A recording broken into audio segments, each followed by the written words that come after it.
પ્રયત્ન સુધારવાનો મારે કરવાનો છે.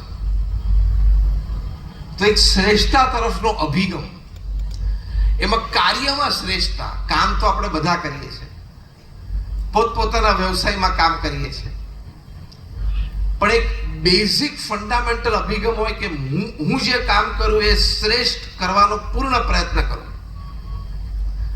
જે વિદ્યાર્થીનું 100% તરફ લક્ષ્ય હોય એ ક્યાંક 90-95 તો ઉભો રહે કે ના ઉભો રહે, એમ શ્રેષ્ઠતા તરફ જવાનો પ્રયત્ન કરો.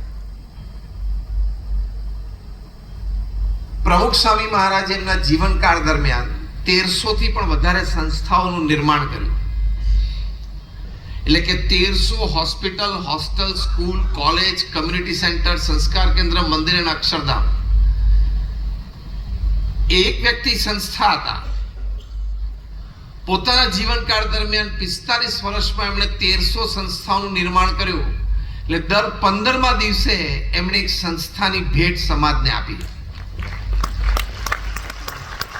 અને એ જે 45 વર્ષમાં 1300 સંસ્થા આપી, એ 45 વર્ષ પ્રમુખ સ્વામી મહારાજના પોતાના જીવનના 51 થી 95 માં આપી.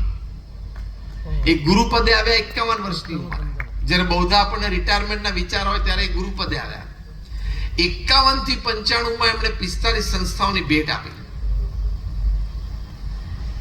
એમને આ અભિગમ હતો કાર્યમાં શ્રેષ્ઠતા, કે જે કંઈ કરવું એ શ્રેષ્ઠ. પ્રમુખ સ્વામી મહારાજ 1999 ની સાલમાં